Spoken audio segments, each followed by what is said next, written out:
Il y avait une chambre, elle était totalement noire, insonorisée.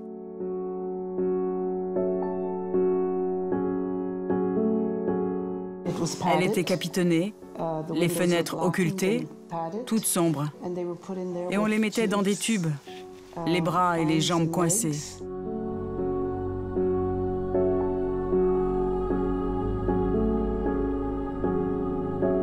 Quelqu'un apportait parfois de la nourriture. Et ils étaient là, on ne sait combien de temps.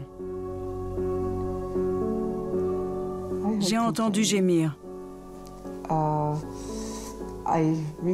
J'ai vu des gens qui fuyaient à la vue des docteurs, qui résistaient. Ils s'échappaient, on les rattrapait de force. On les remettait sous traitement contre leur gré.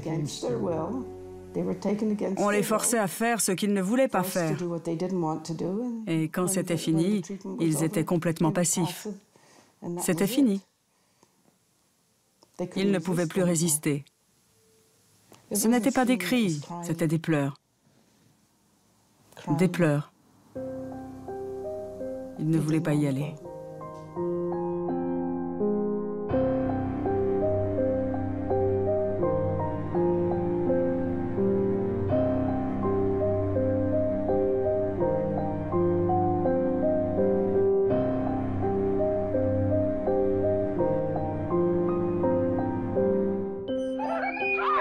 C'était à la fin des années 50, des années où l'on pense que les guerres sont finies et où l'on rêve d'un monde où les enfants sont voués à un quotidien sans violence. Gina Blasbalg est alors adolescente. La vie ne l'a pas gâtée. Au décès de son père, sa mère l'a placée dans un orphelinat. À l'âge de 16 ans, on l'hospitalise à l'Allan Memorial, le département psychiatrique de l'université McGill à Montréal. Elle souffre d'une hépatite aiguë qui la rend dépressive. Gina pense qu'on va la soigner, mais elle tombe dans les filets d'un programme top secret de la CIA américaine. Nom de code, MK Ultra. Sous le prétexte d'études sur le cerveau humain, des dizaines de milliers de cobayes non volontaires comme Gina vont devenir de véritables rats de laboratoire. Le plus terrible, c'est qu'on les obligeait. Les médecins les forçaient. Ils leur disaient « Mais vous ne voulez pas aller mieux? On est là pour ça. » Et bien sûr, les patients ne pouvaient qu'y croire. Bien sûr qu'ils voulaient aller mieux. Ils voulaient rentrer chez eux, mais ce n'est pas du tout ce qui s'est passé. MK Ultra, c'est un programme qui a secoué l'Amérique jusqu'à la présidence. The United States of America offers a sincere apology. Financé par la CIA, des médecins ou des scientifiques traquent les indigents, les noirs ou les déshérités. Ils les repèrent dans les prisons, les hôpitaux, les casernes ou même les orphelinats. Et ils tentent, à leur insu, d'en faire des robots humains. But de la manœuvre, effacer la mémoire, trouver un moyen de faire avouer un ennemi. Fabriquer une machine humaine prête à tuer contre son gré. Gina Blasbalg sera l'un de ces rats de laboratoire. Le docteur m'a dit qu'il voulait effacer ma mémoire en me mettant dans un état de sommeil pendant 1 mois. Que je n'aurais plus du tout de mémoire ou de pensée et qu'il pourrait alors travailler sur mon cerveau car il n'en resterait plus rien. J'étais Comme un zombie. Elle était vide de tout. On me donnait des produits qu'on m'injectait et j'avais plein de convulsions. Mon corps ne m'appartenait plus, ma langue pendait, mes yeux roulaient. J'ai été témoin de tout ça. Et je les suppliais, « S'il vous plaît, qu'est-ce que vous faites? Donnez-moi un antidote. » Et on me répondait, « Non, on ne peut rien vous donner parce qu'il faut qu'on voit combien de temps ça dure. » Gina va être séquestrée pendant plusieurs périodes au sein de l'établissement psychiatrique. Entre 2 séjours, elle rencontre Ralph. C'est lui qui réussira à l'extirper de l'institution. Mais Gina est hantée par les souvenirs. J'allais parfois dans la chambre à côté de la mienne. Et là, Il n'y avait que des corps immobilisés. Ils étaient enfermés dans des tubes, les bras et les jambes pris dans des tubes. Et ils avaient des écouteurs sur la tête. Ils se débattaient sur leur lit et le son ne cessait jamais, jamais. Et puis on les déliait et on envoyait alors des séries d'électrochocs. On appelle ça la soumission psychique.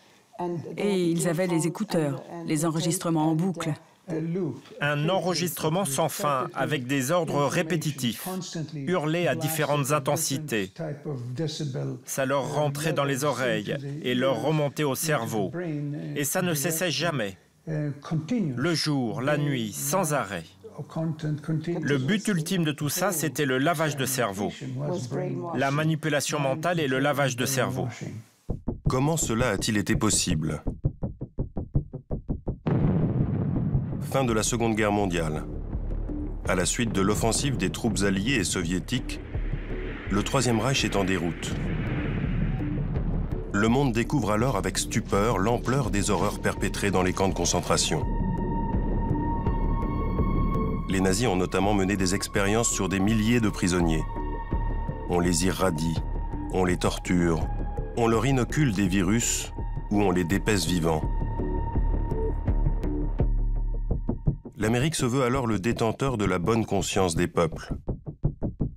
Elle impose rapidement la tenue des fameux procès de Nuremberg, qui visent à juger les dignitaires allemands pour les crimes de guerre et crimes contre l'humanité. Lors du procès des médecins, fin 1946, 20 docteurs et 3 officiels nazis passent en jugement.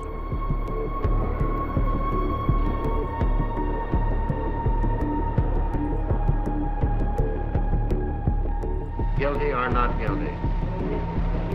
Nicht schuldig. 5 des accusés sont acquittés. 7 sont condamnés à mort et les autres à des peines de prison. À l'occasion de ce procès, l'Amérique rédige le Code de Nuremberg. Le contenu en est exemplaire. Celui-ci détermine l'éthique qui doit prévaloir lors des expérimentations pratiquées sur l'être humain. Mais en parallèle, les Américains convoitent les scientifiques et les médecins allemands et les exfiltrent vers les États-Unis. Juste après la guerre, on s'est retrouvé avec un grand nombre de scientifiques allemands qui officiaient dans tous les domaines. Bombardement, énergie, missiles, cinéma, médecine. Et les Français, les Anglais, les Russes et les Américains voulaient tous mettre la main dessus, les ramener chez eux et qu'ils travaillent pour eux. Le problème qu'avaient les Américains, c'est qu'un grand nombre de ces soldats étaient répertoriés comme criminels de guerre. Le département d'État ne voulait donc pas leur donner de visa et ils ne pouvaient pas aller en Amérique. Toute une série de programmes ont été alors mis sur pied. Dont le plus célèbre, c'est le projet Paperclip.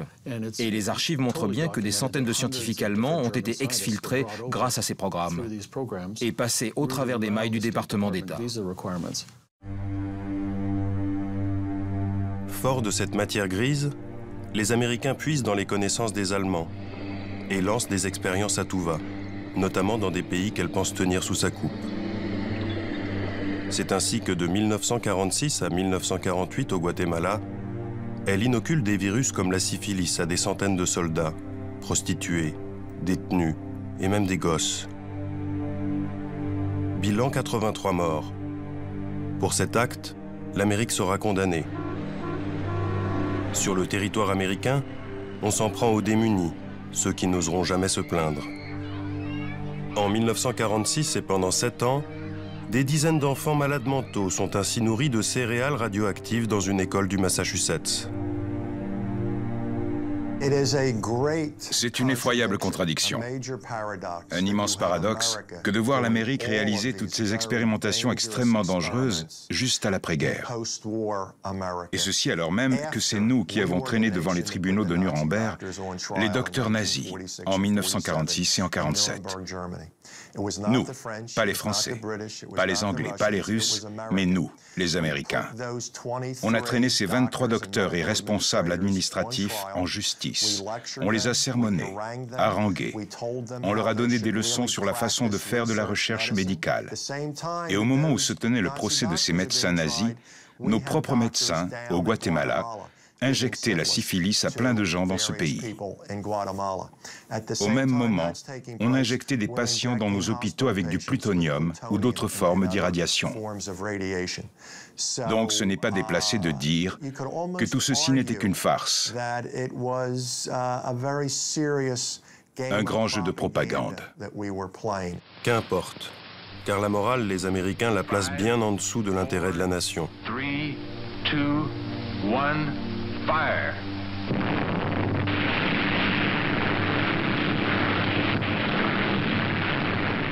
Et au sortir de la guerre, la priorité absolue, c'est le nucléaire. À la manette, l'armée US. Dès 1946, des tests sont menés à grande échelle, notamment sur l'atoll de Bikini. Pour constater les effets de la radioactivité, on utilise des militaires. On fait exploser des bombes, puis on leur demande d'aller nettoyer des dégâts ou d'éteindre les incendies.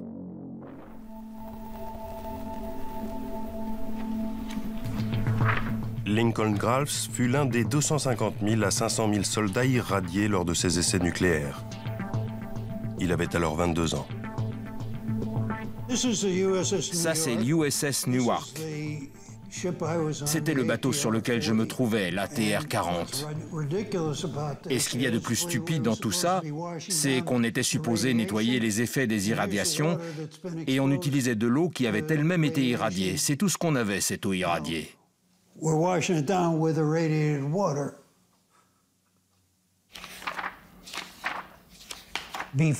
Avant d'être envoyé à Bikini, on devait tous signer des contrats, qui étaient ni plus ni moins un serment de secret, afin qu'on ne dise à personne ce qu'on avait vu ou entendu pendant notre mission. Les soldats sont des cobayes parfaits. Ils sont disciplinés et ne connaissent rien aux risques encourus. On n'avait absolument aucune protection de quelque sorte. J'étais vêtu des mêmes fripes que je portais tous les jours. Et je portais toujours les mêmes le jour où j'ai quitté la marine. Le nucléaire, c'est invisible. Sans goût, sans odeur, sans bruit. C'est donc difficile de convaincre les gens qu'il y a un lien entre tout ça, et même qu'on a été irradié. Et en plus de tout ça, les cellules infectées ne s'arrêtent jamais et continuent leurs dégâts.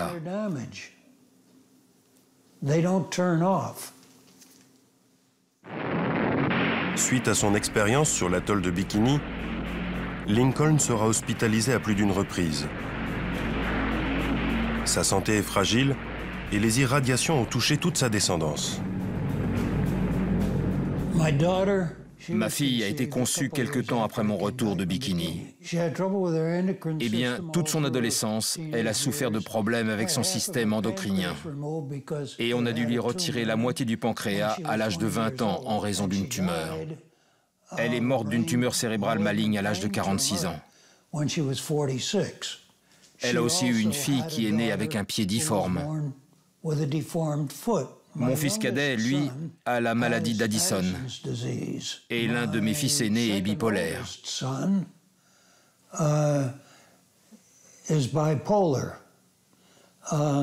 ne vous paraît pas beaucoup pour une seule famille? De son côté, la CIA ne reste pas les bras croisés.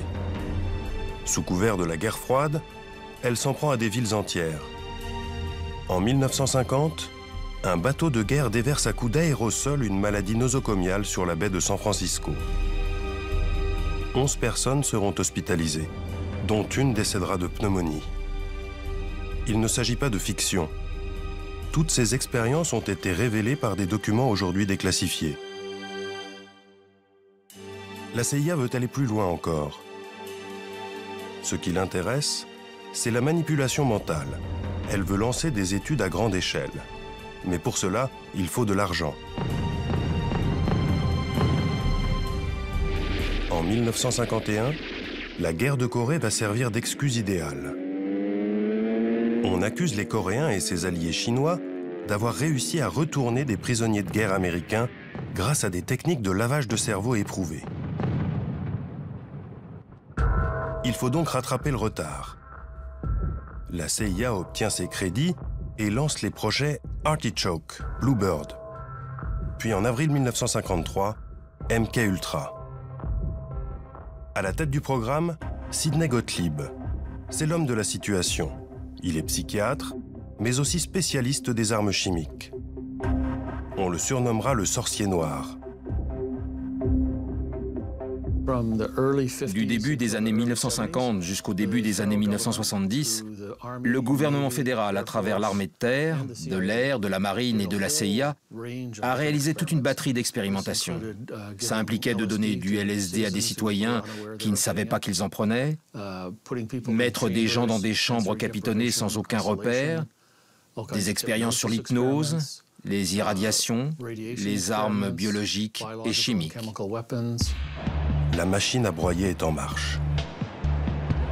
La CIA et l'armée sont tellement aveuglées par leur objectif qu'elles iront jusqu'à propulser des bactéries cachées dans des ampoules électriques au cœur de New York, dans le métro, en 1966. On veut calculer la vitesse de propagation en cas de guerre virale. Ici encore, il ne s'agit pas de fiction. Les documents sur cette expérience ont été déclassifiés. Ces mêmes documents révèlent aussi que la CIA cherchait à fabriquer des espions programmables à distance. Dans les documents de la CIA, on retrouve toutes ces expérimentations qui visent à créer ces super espions. Ça consiste à créer une nouvelle personnalité sur un cobaye et de lui donner une mission comme tuer quelqu'un, voler des documents ou infiltrer des réseaux. Et quand la mission est terminée, on le reprogramme et le sujet ne se souvient plus de rien. L'agence américaine s'intéresse particulièrement au LSD. Dans les années 50, cette drogue n'est pas illégale. La CIA recrute d'ailleurs des volontaires prêts à se faire des tripes aux frais des services secrets. Certains vont défrayer la chronique, comme Ken Kesey. C'est un auteur à succès qui pense que les drogues permettent de stimuler la créativité. Il teste donc le LSD dans le cadre d'expérimentations officielles. Il sortira de cette expérience en état second. Pour la petite histoire, il se met alors à la rédaction d'un best-seller qui deviendra un film culte. Vol au-dessus d'un nid de coucou.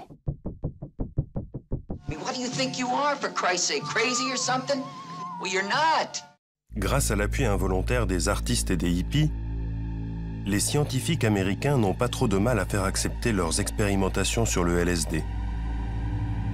D'ailleurs, la CIA estime que c'est tellement inoffensif qu'elle le teste sur ses propres agents, à leur insu. Le retour de bâton sera sévère.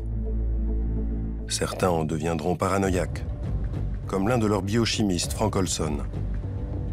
Il en mourra en 1953, défenestré du 11e étage d'un hôtel new-yorkais. Même déconvenu en 1955 à San Francisco. La CIA y embauche George White, une grande gueule de la police antidrogue, afin qu'il monte 2 maisons de passe. Les prostituées versent discrètement des doses de LSD dans le verre des clients.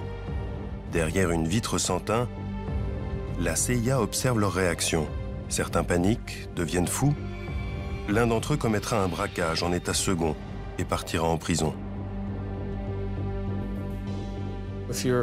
Si vous prenez ça de façon volontaire, que vous vous dites que ça va être agréable et que vous êtes entouré, ça se passe plutôt bien.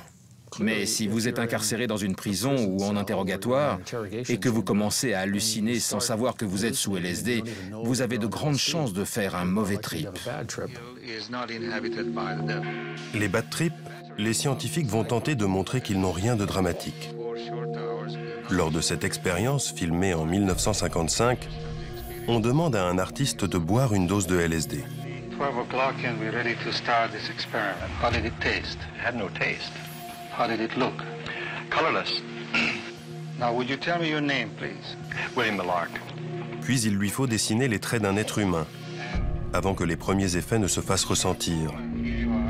We have the advantage of an artist who is able to draw a sketch and... On le soumet alors à une batterie de tests. Quelques heures plus tard, l'artiste doit dessiner à nouveau un portrait. mais il n'y parvient plus. Et peu à peu, sous l'œil du psychiatre, il tombe dans une forme de schizophrénie. Now you're getting emotional again. Now look at the picture now. Look at the picture. Look at it. And just concentrate on the eyebrows. That's where you were. Bill, suppose you take a look at these two pictures and compare them. The eyes, for example, are the same to me. Ces images de propagande donnent la sensation que chaque expérience est encadrée et sans trop de dommages. La réalité est moins présentable. Le LSD a été mis en avant parce que tout le monde connaît. Mais lors des commissions sénatoriales, dans les années 1970, le conseiller en chef de l'armée a rendu une liste de 125 produits qu'ils avaient testés dans le cadre de ces expérimentations sur le lavage de cerveau. Et il faut rajouter à cela ceux de la marine, de l'armée de l'air et de la CIA. Dans ses folles recherches, la CIA fait la course avec l'armée.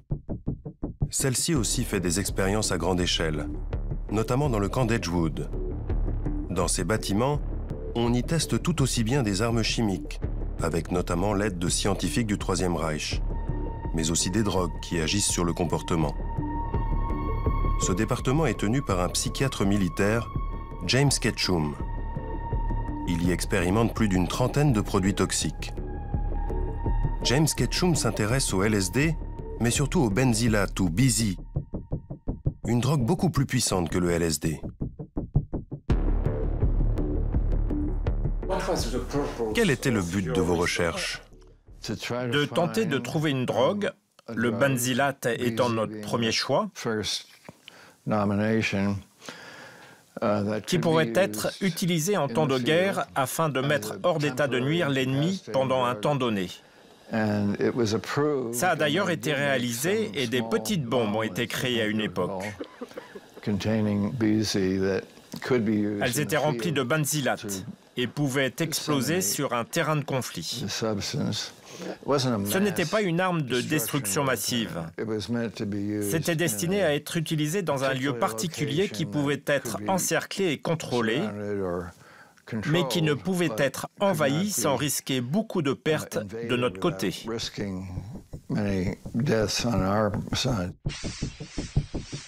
Pour ces expériences, James Ketchum puise dans les troupes. Pas moins de 7000 soldats serviront de cobayes pour les laboratoires d'Edgewood. James Ketchum dit qu'ils étaient tous volontaires. Mais plusieurs dizaines d'entre eux sont aujourd'hui encore en procès contre l'armée en raison d'effets secondaires qu'ils attribuent à ces drogues.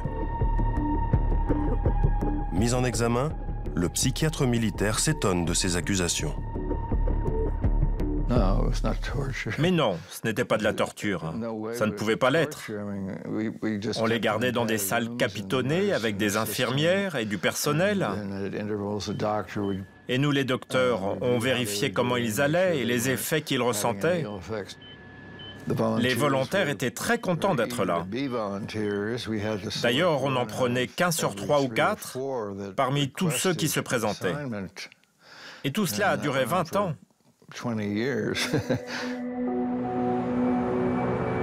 À New York, nous avons retrouvé l'un des militaires qui a participé aux expérimentations de James Ketchum.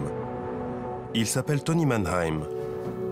Et en 1958, alors qu'il est jeune appelé, sa hiérarchie lui propose de participer à des tests sur des équipements militaires contre des permissions supplémentaires. Il signe un protocole d'accord, mais on ne l'informe pas de ce qu'il va tester.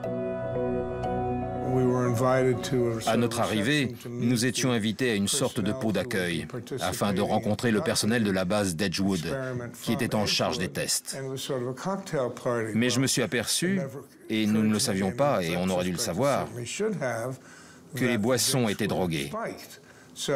C'était donc un peu déconcertant de ressentir les effets de produits qui s'attaquaient à notre cerveau, que ce soit du LSD ou autre chose.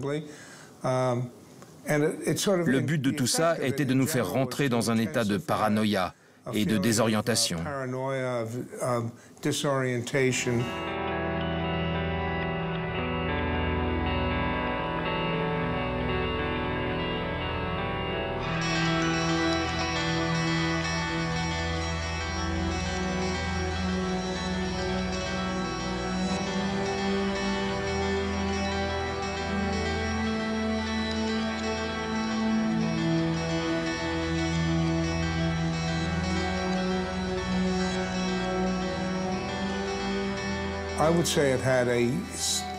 Je dirais que ça a eu des effets significatifs, durement ressentis et de façon négative pendant une durée considérable après l'arrêt de l'expérimentation. Pendant combien de temps? Des années. Je dirais des mois et des années plutôt que des jours et des semaines. James Ketchum affirme pour sa part que les tests étaient réalisés dans un cadre bien défini et que sa propre équipe n'a jamais contesté l'éthique de ces expériences.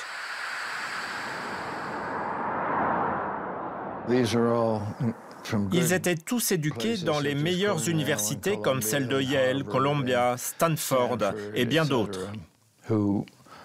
Ils préféraient faire de la recherche pendant leurs 2 ans de service. Ils se retrouvaient donc en poste à l'arsenal d'Edgewood et dans tout ce qu'on a pu faire, sauf une fois, ils étaient tous d'accord pour faire les mêmes expérimentations que celles que je faisais et que je leur demandais de faire. James Ketchum se protège en invoquant le soutien de ses pairs. C'est plus inquiétant que rassurant. Et il ne peut ignorer que pendant qu'il expérimente ces drogues sur des milliers de soldats, l'armée s'intéresse à bien d'autres produits plus destructeurs encore. Des produits qu'elle hésite à tester sur ses propres troupes. Et ces substances sont tellement puissantes qu'on ne peut les employer que dans un lieu discret, clos et protégé. Cette forteresse, ce sera les prisons. C'est Allen Hornblum qui va dénoncer le système. À l'époque, il travaille à la pénitentiaire et prend un poste à la prison de Holmesburg, en Pennsylvanie. Je suis entré dans la prison de Holmesburg et j'ai été frappé de voir des dizaines de détenus torse nu, le corps couvert de bandages et de pansements. Et je n'arrivais pas à croire que j'allais travailler dans un milieu d'une telle violence. Tous les prisonniers semblaient s'être battus au couteau lors d'une émeute, comme s'il y avait eu une guerre entre gangs. Et le lendemain, de retour au centre de détention, j'ai demandé aux autres gardiens ce qui s'était passé et si cette prison était vraiment dangereuse.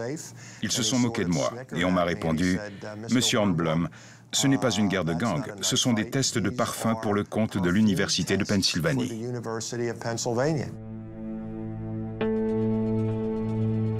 À Holmesburg, mais aussi dans une vingtaine d'autres centres pénitentiaires à travers le pays, la CIA ou l'armée transforme les détenus en rats de laboratoire.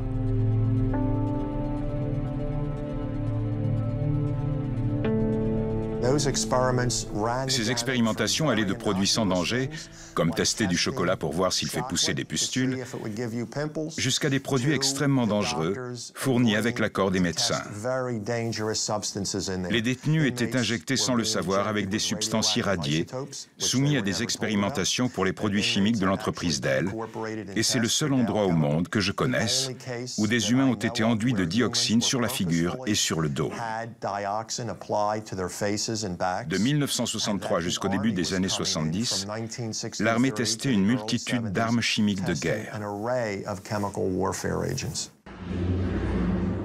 La prison d'Holmesburg, de 1951 à 1974, a été sans doute le plus grand laboratoire d'expérimentation humaine en Amérique.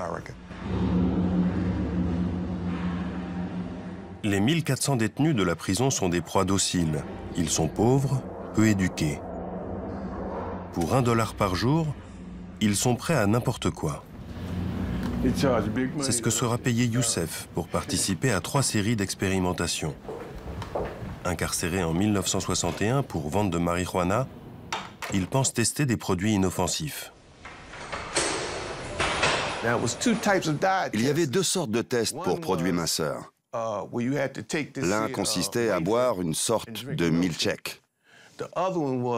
Il fallait aller aux toilettes et prendre du lait tous les jours, avec des œufs, le tout avec 6 pilules. Et ça 3 fois par jour. Dès la première prise, j'ai senti que j'explosais sous l'effet de gaz qui remontait. Et quand je suis allé aux toilettes, mon rectum s'est retourné comme une poche. Comme s'il y avait un stock d'hémorroïdes empilé. Je suis donc allé voir le médecin et il m'a dit « Mon Dieu, c'est épouvantable ». Je lui ai demandé des médicaments ou autre chose et il m'a répondu « Non, c'est une opération qu'il vous faut ».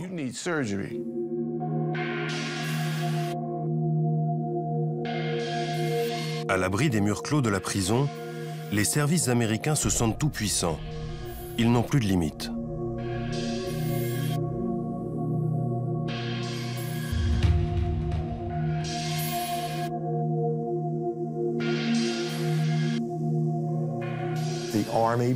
L'armée a amené 3 conteneurs en fer.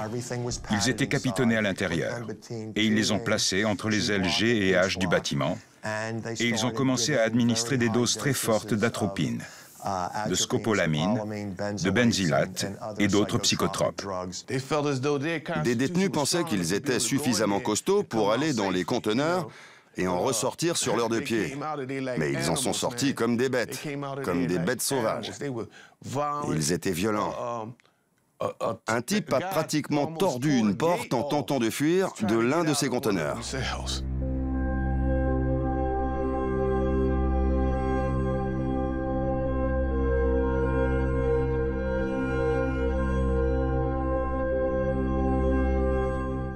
Les gens ressortaient de ces expérimentations avec des déficiences mentales, surtout avec leurs produits, comme le LSD ou leurs hallucinogènes que la CIA ou le Pentagone ont mis dans nos organismes pendant qu'on était dans nos cellules capitonnées. Ils nous les ont injectés, ils nous les ont mélangés à notre nourriture, ils nous les ont fait avaler sous forme de pilules. Et qu'est-ce qu'il nous reste? Des déficiences mentales, de la folie. Youssef ressort de la prison avec l'organisme dévasté. Les médecins l'ont classé comme partiellement invalide.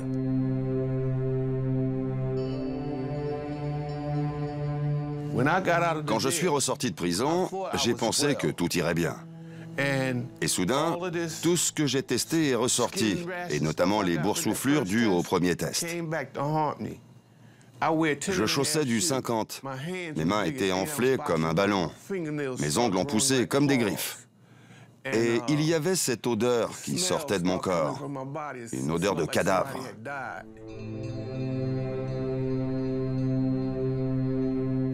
De cette époque à aujourd'hui, ma vie a été misérable. J'ai une maladie du foie, des problèmes génitaux persistants. Je ne sais pas trop ce qui se passe avec mes mains. J'ai des fourmillements dans les pieds. Un cancer de la prostate. C'est un véritable enfer. Alors que l'armée recrute surtout dans les prisons, la CIA, elle, rôde dans les hôpitaux. Prime est donnée à celui qui réussira à transformer un être humain en robot. Plus de 20 ans après la fin du programme MK-Ultra, des témoignages vont dévoiler jusqu'où la CIA était prête à aller pour mener à bien son œuvre. Cette femme, Claudia Mullen, témoigne devant un comité chargé d'évaluer les dégâts commis sur les victimes. Je suis devenue un pion aux mains du gouvernement. Le but était de me soumettre et de créer l'espion idéal à l'aide de produits chimiques, d'irradiation, de drogue, de l'hypnose, de chocs électriques, de plongée dans des tubes remplis d'eau, de privation de sommeil, de lavage de cerveau, d'abus verbaux, physiques, émotionnels et sexuels. J'ai été exploitée pendant près de 30 ans de ma vie et la seule explication qu'on m'a donnée est que la fin justifie les moyens et que je servais ma patrie dans ses efforts valeureux pour lutter contre le communisme.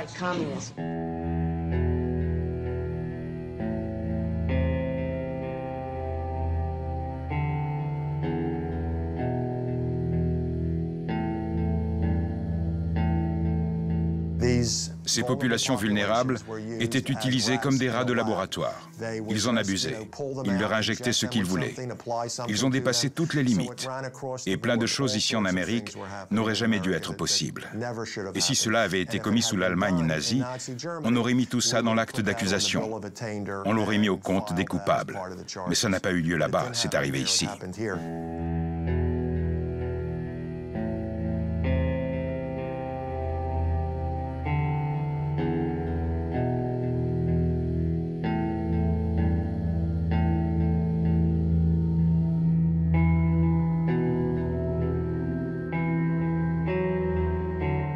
Ce qui me paraît le plus révoltant, ce n'est même pas l'attitude de l'armée ou de la CIA, mais celle des psychiatres eux-mêmes. Parce que les psychiatres, les scientifiques et les chirurgiens participaient à tout ça. Et la CIA n'aurait pas pu faire ça sans leur participation. Et la raison pour laquelle tout ceci est resté dans l'ombre, c'est que les instances les plus hautes de la psychiatrie étaient au courant et ont tout fait pour que ça ne se sache pas. Il ne s'agissait pas de quelques psychiatres ici ou là, mais des têtes pensantes de la psychiatrie. Et dans cette course à l'horreur, un homme sort du lot, Ewen Cameron. C'est un psychiatre écossais de haut vol qui sera président de la vénérable Association mondiale de psychiatrie. Il a d'ailleurs réalisé l'expertise de certains des médecins allemands jugés lors du procès de Nuremberg. Ewen Cameron est recruté par la CIA en 1957. Il se sent alors investi d'une forme de pouvoir absolu. Tous les patients avaient peur de lui. On ne voulait pas avoir affaire à lui. C'était un type bizarre. Il représentait la souffrance.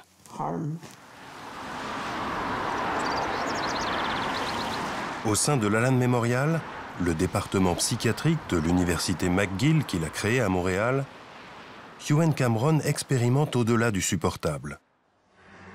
Ces cobayes sont enfermés dans des chambres noires capitonnées. La réputation du prestigieux psychiatre sert d'appât pour recruter ses futures victimes.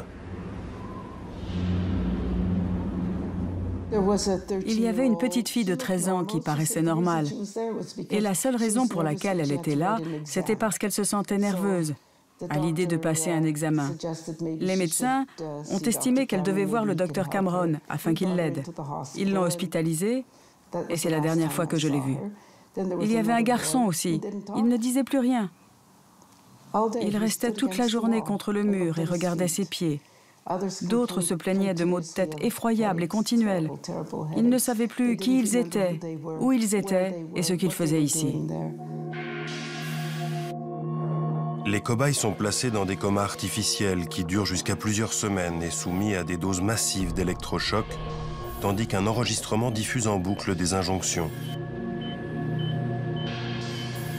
Drogue, hypnose, privation de sommeil, tout est tenté. Certains en perdent l'usage de la parole, deviennent incontinents et ne reconnaissent plus leurs propres parents. Vous pensez que des gens en sont morts? Oh oui. Oh oui.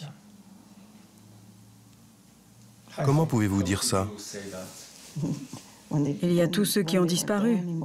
Certains se suicidaient. Et quand Gina a tenté de retrouver certaines des anciennes pensionnaires de cette époque, j'ai jamais pu les retrouver. On n'a pas pu les retrouver. Aucune trace. Des morts, il y en a eu un peu partout. Et il aura fallu le courage de quelques lanceurs d'alerte pour révéler publiquement l'étendue du désastre. En 1972, Martha Stephens est professeure d'anglais au sein de l'université de Cincinnati. Elle remarque que le département médical irradie à doses massives et sur le corps tout entier des malades qui se présentent avec des tumeurs bénignes. Elle enquête, se rend compte que l'armée finance le programme et contacte les malades. Sur cette photo, une famille qui a perdu sa mère, Maud Jacobs, en quelques jours seulement. On l'a emmenée au sous-sol, on l'a placée devant une machine effrayante. On l'a irradiée sur le corps tout entier, avec un seul faisceau irradiant. Elle est rentrée chez elle, mais s'est sentie très malade cette nuit-là. Elle n'était pas malade avant qu'on ne l'irradie dans les sous-sols de l'hôpital. Et pourtant, elle est morte en à peu près 3 semaines après l'avoir emmenée là-bas. On a son dossier sanguin. On sait qu'elle est morte de pneumonie en raison des effets sur son système de la moelle épinière. Là, ce sont les enfants. Et là, c'est Maud Jacob, une femme du Kentucky qui vivait à Cincinnati. Ils cherchaient des Noirs, des vieux, des malades, des pauvres. À peu près 60% des 90 personnes qu'on a irradiées étaient noires. Dans une ville où, à cette époque, 30% de la population était noire. Les Afro-Américains n'avaient aucun autre endroit où aller. Dans les années 60, la plupart des hôpitaux les refusaient. Au moins 90 hommes et femmes seront hospitalisés au sous-sol du centre médical de l'Université de Cincinnati de 1960 à 1972. 21 d'entre eux vont mourir en 3 ou 4 semaines. À la tête du département, le docteur Eugene Sanger, un radiologiste réputé. Un patriote, je dirais, qui pensait qu'il faisait son devoir pour son pays. Je pense qu'il estimait que certaines personnes doivent se sacrifier pour permettre de comprendre comment nous protéger en cas de guerre nucléaire. Lors du procès qu'on a tenu contre les chercheurs, la juge les a comparés à ce qu'il avait été fait lors du Troisième Reich. Elle a dit, pour justifier les vies que vous avez prises, vous vous protégez derrière les mêmes excuses que celles utilisées par les médecins à Nuremberg. Ils ont dit qu'au nom de leur patrie, ils ont dû faire ce qu'ils ont fait. Et vous, vous donnez les mêmes arguments. Eugene Sanger est décédé, mais son bras droit, le professeur Silberstein, est toujours en activité. Il refuse toute interview, mais voici ce qu'il répond par mail quand on lui demande de réagir sur les expérimentations.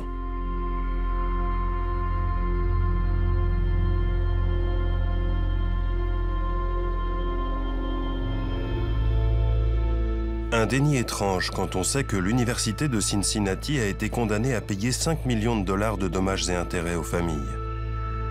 Il ne faut pas croire que la CIA s'est arrêtée là. Les dossiers secrets vont révéler des expériences impensables. Il y a des gens qui croient à tout ça et d'autres qui n'y croient pas. Et il y a un débat entre ces deux camps. Moi, ce qui m'intéresse, c'est ce que disent les documents. Et les documents disent précisément, tout comme les recherches publiées dans les revues ou les livres, qu'on a implanté des électrodes dans le cerveau des gens. On a activé à distance ces électrodes à l'aide d'un transmetteur dans le but de changer le comportement de la personne. On les a rendus violents à casser des murs ou apathiques, sans réaction, alors qu'ils avaient l'air normaux et jouaient de la guitare juste avant. Il y a des photos dans des livres ou des revues. On voit des chats, des singes, mais aussi des humains, chez qui on a placé des électrodes dans le cerveau et dont on prend le contrôle à distance. C'est donc un fait scientifique reconnu. Colin Ross fait référence aux tentatives de créer un être humain programmable à distance. La CIA s'intéresse notamment au travail d'un scientifique espagnol, le docteur Delgado, qui tente ses premières expériences sur un taureau. L'animal est tout d'abord relâché dans l'arène, il charge la cape qu'on agite devant lui, puis on implante un émetteur dans le cerveau du taureau. Désormais, à chaque charge, une impulsion électrique l'arrête dans son élan. Des documents déclassifiés montrent que des systèmes plus sophistiqués ont été utilisés dans le cerveau d'êtres humains, comme cette fillette. Tout d'abord souriante, elle va verser dans des crises de violence une fois l'émetteur activé.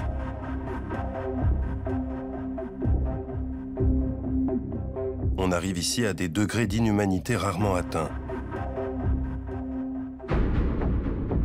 Comment a-t-on mis fin à ces expérimentations absurdes? Les choses vont s'accélérer au début des années 70. En 1972, le scandale du Watergate sème la panique au sein de la CIA. Elle sait qu'elle a bafoué tous les codes éthiques et son directeur, Richard Helms, n'a pas informé le président de ce qui se tramait dans ses laboratoires.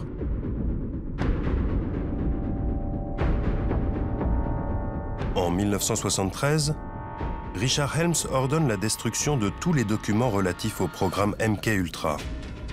et l'arrêt des expérimentations. Il démissionne aussitôt.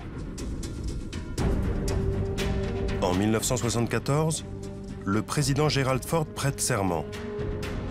Il veut savoir ce qui se passe dans ses services, et notamment à la CIA. En 1975, il met en place une première commission d'enquête. Son travail est compliqué car les responsables de l'agence, comme le docteur Lashbrook, appelé à témoigner, mentent, bottent en touche ou minorent. There was, of course, claims or thoughts that maybe great things could be done with hypnosis. One small project in which we had a hypnotist do some experiments, primarily to see what the limitations of hypnosis might be.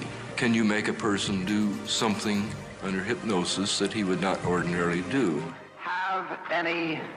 Comme souvent, c'est de l'intérieur que la forteresse va se fissurer. On le doit à un archiviste de la CIA qui découvrira plusieurs cartons oubliés par sa direction et les remettra à la commission d'enquête. Ces milliers de documents sont désormais en partie publics. Colin Ross a récupéré l'intégralité des 20 000 pages. Là, c'est le projet 14 du projet MK Ultra. C'est comme ça que ces documents se présentent. Il y a beaucoup de pages où il n'y a pas grand-chose. La majorité, ce sont des informations financières. Là, c'est signé Sidney Gottlieb, le responsable du programme. Beaucoup de choses ont été effacées. Ces documents sont une goutte d'eau par rapport à l'ampleur des expérimentations. Mais ils révèlent que l'agence américaine avait lancé au moins 149 programmes impliquant 80 institutions dans les plus grandes universités du pays. À la révélation de ces documents, des enquêtes sénatoriales vont suivre. On découvre alors l'ampleur des tentacules de la CIA, infiltrés dans tous les rouages du pouvoir. Do you have any people being paid by the CIA who are contributing to a major circulation American journal? We do have people who submit pieces to two American journals. Do you have any people paid by the CIA who are working for television networks? This, I think, gets into the kind of getting into the details, Mr. Chairman, that I'd like to get into in executive session. Richard Helms, l'homme qui a toujours préféré l'ombre à la lumière, doit alors se justifier publiquement. Celui qui a tiré les manettes des programmes les plus répugnants de l'agence affiche un détachement écœurant. If one has in one's possession or under one's control bacteriological or chemical weapons, they can be used both defensively and offensively. And by use offensively, we mean to include killing people, is that right? Well, they have the capacity to kill people if they were used in that way. Unrestrained, illegal, secret intimidation and harassment of the essential. Richard Helms est malmené, mais ne sera soumis à aucune poursuite judiciaire. Il justifie ses actes au nom de l'intérêt national. Une attitude que l'on retrouve chez James Ketchum, le psychiatre militaire. Des centaines d'anciens soldats traumatisés par ces expériences le poursuivent en justice, mais il sait qu'il ne risque rien. Aux États-Unis, l'individu est protégé lorsqu'il agit au nom de l'État. J'étais très content avec ce qu'on a fait. J'en suis plutôt fier. On a eu des résultats à cette époque. Je pense que ça valait le coup d'essayer. Mais je pense que l'armée a décidé subitement de faire marche arrière et de mettre au rebut des choses qui pouvaient être critiquées un peu partout dans le monde. Ils ont joué la sécurité. Ce déni de responsabilité de la part de James Ketchum ou de celle de bien d'autres scientifiques n'a pas fait baisser le militantisme des victimes. Le 3 octobre 1995, le président Clinton, de guerre lasse, fait des excuses publiques. 23 ans ont passé depuis l'arrêt du programme MK-Ultra et près de 40 ans depuis celui des essais nucléaires. Thousands of government-sponsored experiments did take place at hospitals, universities, and military bases around our nation. In too many cases, informed consent was withheld. Americans were kept in the dark about the effects of what was being done to them. The deception extended beyond the test subjects themselves to encompass their families and the American people as a whole. For these experiments were kept secret, and they were shrouded not for a compelling reason of national security, but for the simple fear of embarrassment, and that was wrong.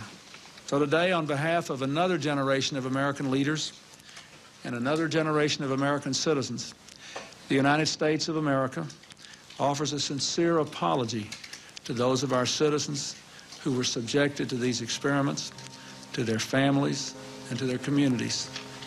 Thank you very much.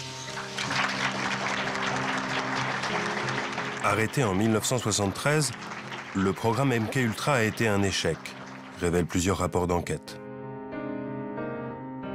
Mais la CIA pense sans doute autrement, car elle va s'inspirer du travail d'Ewen Cameron pour la rédaction de ce manuel d'interrogatoire. Il va être en service pendant des années, et les images qu'on y voit ne laissent aucun doute sur le fait que la CIA l'ait utilisé comme livre de chevet à Guantanamo ou à Abu Ghraib.